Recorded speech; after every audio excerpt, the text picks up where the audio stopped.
introduction to one of my favorite people on earth, Mr. Stephen Oliver, who is with the Advisor Marketing Podcast. Now, Stephen is a true maverick, and I mean that in every sense of the word. Not only in our business, but I have to tell you, his clients universally love him, and they grow at rates that they wouldn't believe it's possible. Now, on this podcast, in each episode, Stephen is joined by various members of his team or special guests to share insider secrets to rapid growth and high net profits in your financial advisory practice. So I just want you to know you're in for a wild ride, new information, and a lot of exciting new future because of Stephen Oliver. Hey there, welcome. We're back at the Financial Advisor Podcast and going live out here to YouTube, hopefully. And we have Mindy Godfrey and Bob Dunn with me, and we're going to talk briefly about, just some stuff that seems to be, how Dan Kennedy phrased it, teaching, cavemen about fire type of technological breakthroughs that, from a standpoint of our background in online and offline marketing, seems like a just kind of a normal thing to do, but it seems like it's what is common sense and common practice in one field is totally new and different in this field. But let's Bob, Mindy, let's talk about converting. Let's go back a step, and I follow all of the advisor sales conversations online, and we work with a bunch of the big companies, Northwestern Mutual and so forth. But advisors tend to have been groomed on almost the Hollywood view of what a stockbroker is 100 cold dialing for dollars, cold outbound calls. And as do not call lists started happening, when they couldn't do that with residential lists, either shifting to calling people at work, which of course is still fine if you can get hold of them, but shifting to cold contacting on LinkedIn.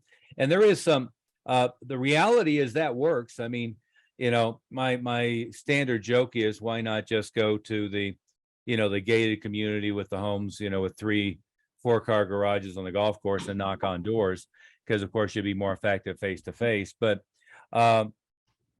one of the things I think it's missing is the whole idea of what direct response marketing is, which, to put it in simplest terms, is instead of making a cold contact using your labor, is you communicate using media and rake across, say, 1,000 people to get 10 of them to raise their hand who are obviously interested.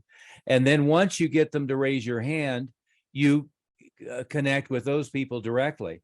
And Bob, you've been in the situation. I mean, in our previous iteration of one of our companies, before I was there, you were basically given a list of 15,000 prospects and told to, dial for dollars every day and make cold contacts. Right. And now you're essentially exclusively talking to people who've raised their hand who are currently in the market. Talk about how that changes the perspective on the conversations. Well, it dramatically, you can spend, the value of your time and where you've got it focused changes the dynamics of your daily activity, obviously. So, being able to aggressively go after qualified prospects, via calling, texting, emailing, leaving messages, looking them up, friending them on Facebook. You can spend all of that extra time instead of just dialing through blank numbers, hoping to get the right person, and invest that time into, one particular qualified prospect to get them on the phone and start speaking to them. Yeah, that's exactly right. So we start with that premise is, we would always rather get to large groups, whether in person, let me go speak to 100 people, let me speak to 500 people, let me speak to 2,500 people, or through media. So let's show ads on Facebook, show ads on LinkedIn, show ads, in different online media, Google, get in front of them on pay-per-click. There's a huge amount of search traffic, or send postcards, send direct mail letters, solicitations, and get them to raise their hand, and then aggressively and effectively communicate with those people once they've raised their hand.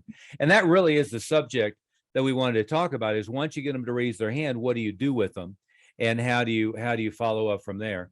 The first step, I think, tends to be is advisors give up pretty quickly on follow-up, especially from online leads, right? So if I'm, what we know is if we're running ads on Facebook, we're running ads on LinkedIn, we're running ads on Google, that if I get hold of the person within, let's say, 30 seconds of them filling out a form, I'm going to have a massively better conversion rate than if I call them the next day, for instance, right? And so what we design the systems to do is they fill out a form online, if that's their mechanism for response, and we can talk about alternative response mechanisms. But if they're filling out a form online, what we do is we set the form up, and as soon as the form is filled out, it does several things.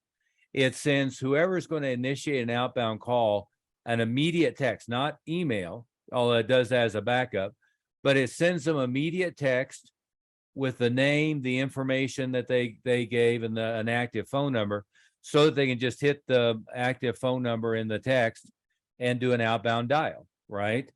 The second thing we do is for the prospect is we send them a text, presumably from whoever's going to make the outbound call, about, hey, we're available now. Here's the number I'm at. Give me a call.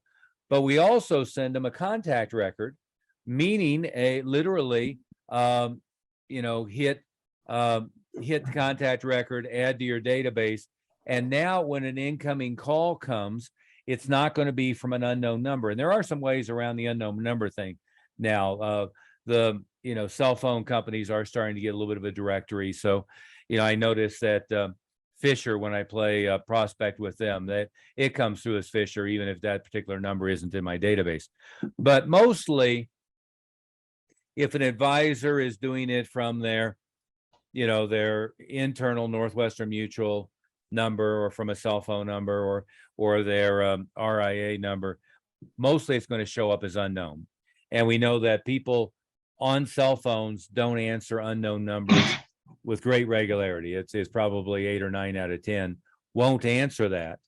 So what we do is we send an immediate text, but we also send a contact record. We also do an autoresponder email.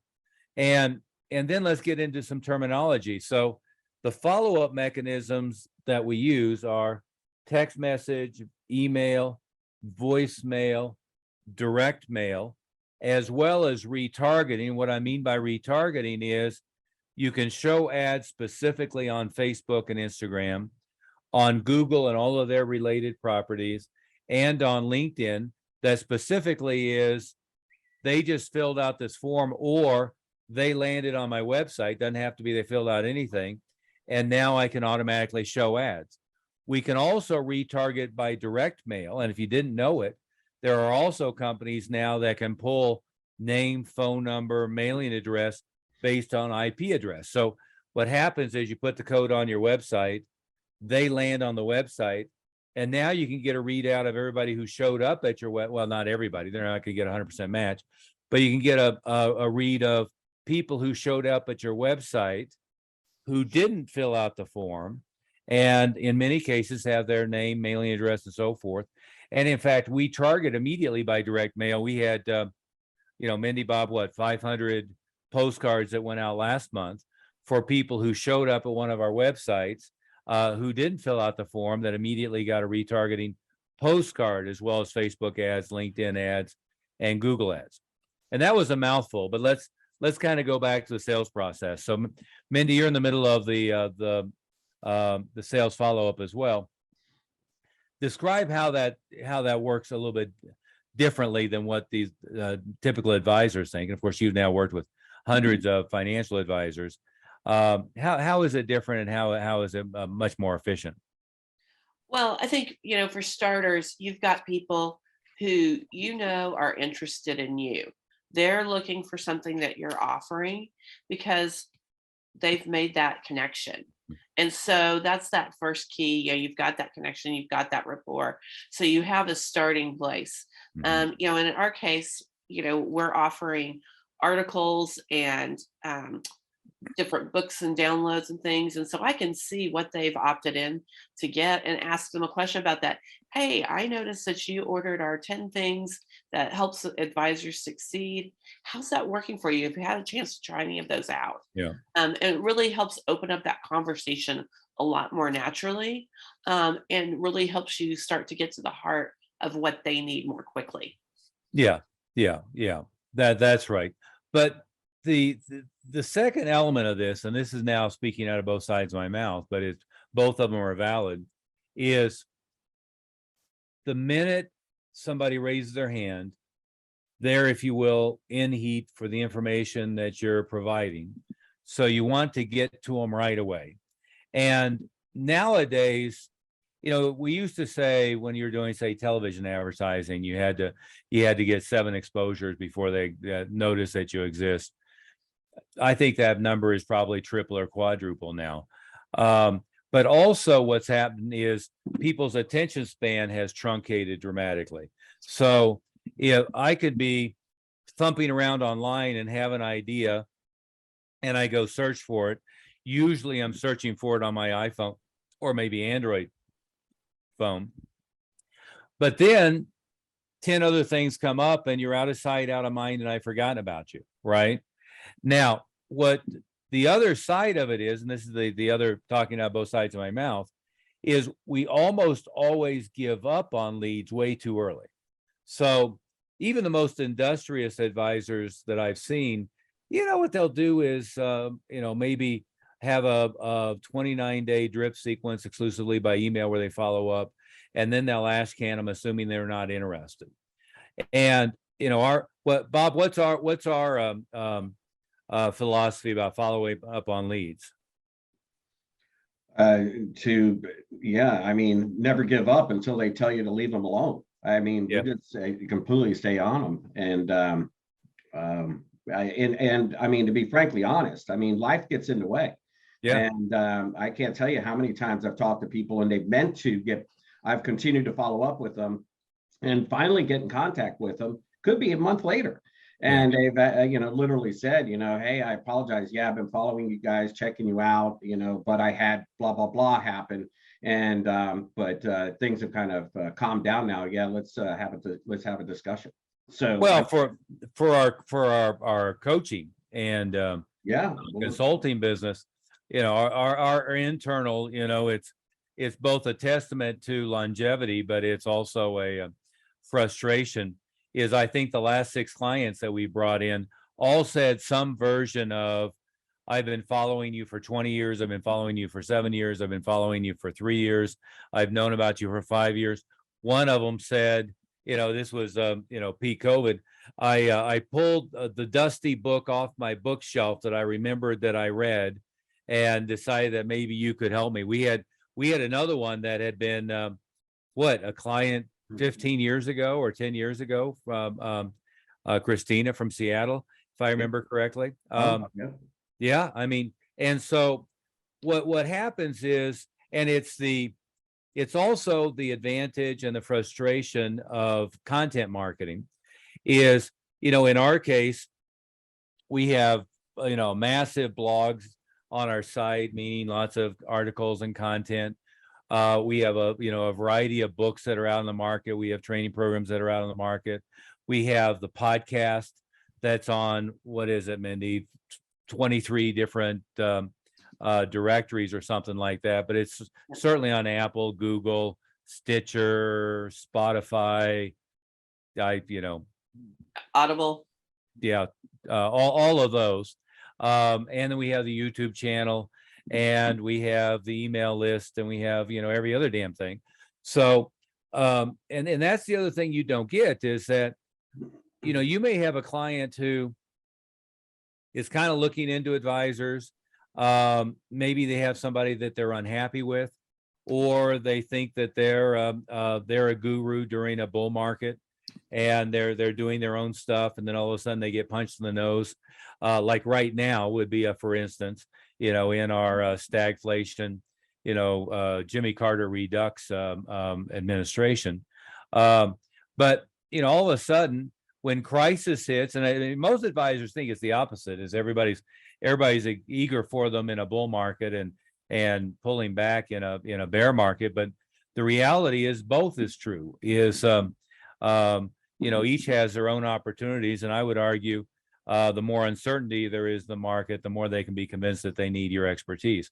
But yeah, Bob, as you were saying, we never give up. It's and by the way, if somebody opts out of the email list, they're still going to get text messages. They're going to still get direct mail pieces. They're going to still get retargeting on Google and Facebook and LinkedIn. They're still going to get all kinds of different ways that we're going to follow up with them. And of course, they can opt out of the text message list as well. But it's regardless. I mean, and by not doing anything, sir, it's it's a sure way to make sure that they'll forget about you.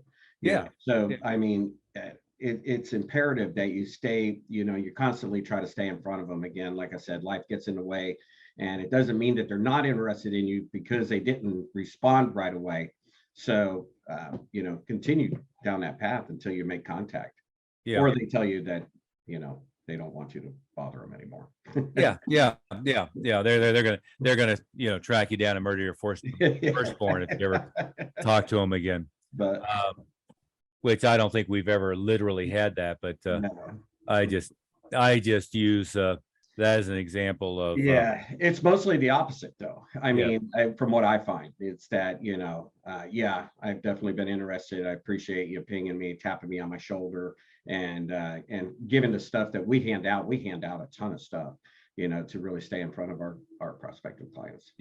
Well, and again, as an example, let's show this little graphic that Merrick put together for the new book. And by the way, new book is being released right now. Extraordinary Marketing for Financial Advisors. It's what is it, Mindy? Plus or minus 350 pages. Is really a really valuable material, I believe. But this is from the introduction, and looks pretty complicated, but let's just simplify it on what we're talking about. Is you always have to do, and I'll use I believe it was Seth Godin's terms of permission marketing. I believe Seth Godin's term was permission marketing. He wrote a book on that. But permission marketing is in a sense, the current trend, but you don't start with permission marketing. You start with, in his terminology, interruption marketing. You have to, in some way, shape, or form, get their attention to begin with. The whole idea of permission marketing is they have, in some way, shape, or form, raised their hand to say that they're interested in what you're doing.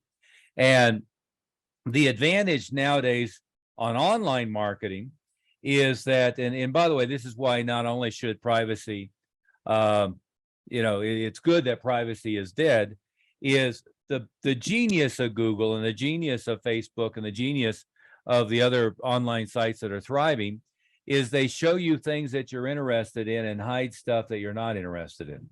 So they use all of the information they've gathered about you to show you things that you're currently looking for. And to some extent, that's the remarketing or retargeting campaign. But they use that information to show you things that you're likely to be interested in. And if you prove not to be interested, you don't see those things anymore. But you've got to do something here at the outset on the left column to get their attention. And frankly, email probably shouldn't be on this list because, short of spamming a list, that's a permission marketing tool, not a interruption marketing tool. But you speak at somebody else's event. So, let's say somebody has 500 dentists rounded up in a room, or better yet, 5,000 of them. You go speak as the expert in that field, or let's say you have a client appreciation event, and your clients on average bring 1.5 friends, and you generate referrals through a system like that. Or you have a webinar or a Zoom meeting or some other event, or it could be that you're having your annual review with a client and they give you, their brother-in-law who needs help. But whatever it might be, you generate a referral, or you're buying banner ads, you're doing radio spots. We have some very, very successful advisors we work with who buy an hour slot on the weekends and have their own radio show, which again has worked very well in many different markets. Typically, you're looking at maybe the local Christian station, or you're looking at the the station that used to play Rush Limbaugh, who's now got Sean Hannity and the gang, and it's a talk radio station, and they don't have regular programming on the weekends. Usually Saturday morning, Sunday morning, they'll sell you an hour slot. Or you're doing a print ad, newspaper, magazine, one thing or another. You're doing Facebook ads at targeted list, etc. You get the idea. You could be in front of search on Google, Bing, and so forth, doing direct mail to a targeted list and so forth. But what happens is they then online, they almost always get driven to a website. We would call it a landing page, a very simple short form website where they fill out a form, and that's their mechanism for essentially raising their hand and giving you content. Or I always prefer they pick up the phone and call us. And by the way, if they pick up the phone and call you and they get voicemail, you're screwed. I just gave up on a company because nobody answered their phone. So you've got to have somebody answering your phone. But then what happens is they complete an opt-in form, and you now go into a text message, an automatic voicemail, a direct mail sequence, an email follow-up, but you follow up with them, all with the idea of getting them to schedule an appointment. And your decision tree is, and it shows here you were accessed information. In other words, you're giving them some kind of free offer. But your decision tree there is, have they or have they not yet scheduled an appointment? If they have scheduled an appointment, you do a follow-up sequence to make sure they show up for their appointment, and they're prepped for their appointment, and they're impressed by what they're likely to see. If they haven't scheduled an appointment, one, you're retargeting them, you're doing follow-up to get them to schedule an appointment. And by the way, I can do narrow market retargeting with video of, hey, you were interested enough in this information, I'm happy to, no charge, no obligation, clarify how it applies in your specific situation. You can do that kind of video on Google that follows them around. So, but you get the idea. I mean, that's the kind of follow-up that you want. Same thing over here is, we'll integrate direct mail, email, voicemail, text with follow-up, as well as retargeting with follow-up. But with all of it is, the default has become email. And what's it been now, Bob? 1999. I wrote the first extraordinary marketing program that was all about internet marketing. It was an internet marketing book on how to do search marketing back in the age of what was it, Alta Vista, and Yahoo as a directory, and the only paid source was GoTo, which eventually got bought up by Yahoo, became Overture, and eventually Google stole the idea to create their revenue model. But I did a book back then, and back then I loved email. It was in the age of, remember the movie Tom Hanks and Meg Ryan, You've Got Mail? But remember what was happening. I think it was Tom Hanks on his houseboat in Seattle is sitting there staring at his computer, waiting for the mailbox to click and ding on AOL, or CompuServe, whatever it was at the time, You've Got Mail. Well, nobody does that anymore. What they do is they look at their email inbox and they have 220 and they're pissed off. Instead of in rapture waiting for the next message, which is so special, they're annoyed that they have to sort through 100 work emails and 100 commercial emails and 5 friends sending them dirty jokes and so forth, and that they have to clear out their inbox because if they ignore it, somebody at work gets mad at them. or maybe spouse or girlfriend or boyfriend gets mad at them, but they're not happy about it. They're pissed off about it, right?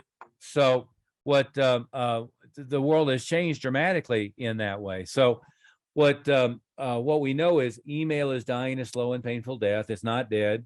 To some extent, COVID gave it a little bit of a resuscitation. But what we know is it's dying a slow and painful death, and people's state of mind when they're looking at email is negative, not positive. It's certainly not you've got mail and they're happy about the mailbox clicking. They're just trying to clear through their mailbox. And even open rates are skewed.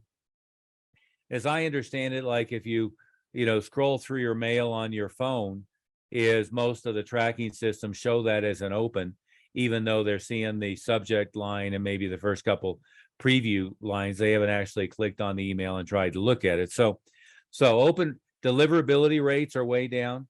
In other words, Yahoo, AOL, and so forth just throw away a bunch of emails. Google, if they deliver it, they put it in a spam folder, and if you're not careful, even if you're out of the spam folder, you're in the promotional folder, which is just as bad. It's like the old joke of how do you the witness protection program is show up on the third page of Google. You show up in the promotional folder and nobody's looking at it. So that's why we use text, because it's as useful now, more or less, as the old you've got mail era of email. It's going to die because again, there's so much promotional. My iPhone is now putting my top 3 messengers, people who communicate with me, up on the top, and 2 of the 3 are promotional emails that I'm getting. So to give you an idea, people are going to start ignoring that. But direct mail, people get an average of 200 or more emails a day, but they get an average of 4 pieces of direct mail a day. You're much more likely to be seen. But my thought about it is, nobody prints out an email and puts it under the magnet on their refrigerator, but a postcard does that. I end up with, somebody mails me a book, I use it as a coaster on the desk and then think about it a month later. I stack up, I'll have their postcard because I mean to get back to them and follow up one thing or another. So there's those various combinations. Mindy, Bob, what would you add to that? I can jump in. I mean, that flow chart, sir, is I'm pretty confident it was a little overwhelming for a lot of people that were looking at that, and just so many components that you had in there too. I mean, we could really embellish on and how to make those or perfect those different mechanisms to work better. Yeah. If I may, I mean, I'd love for you guys to visit us at advisorwealthmastery.com, and we'd be happy to chat with you and see if we can maybe talk through some of those components that you just got through showing. Yeah, absolutely. Absolutely. Anyway, I guess we should wrap up pretty quickly, but I will remind everybody, I can show a cover shot here. We are rapidly in the middle of releasing the new book, Extraordinary Marketing for Financial Advisors. Mindy, they can go to Advisor Wealth Mastery, or they can give you a call. What is it? 303-808 8719. 8719. They can give you a call or go to the website, and we'll give them all the information for receiving the copy. It will be at Amazon, Barnes and Noble, all of those things. I don't think the bookstores are going to actually stock something this targeted, but it'll be on the bnn.com, amazon.com, etc. Websites here before long. But mostly, if you give us a call, we'd be happy to gift it to you with the only request that you give us feedback. If you love it, give us a 5-star testimonial. If you hate it, tell us privately, and we'll take your feedback for what it's worth, good or bad, and go from there.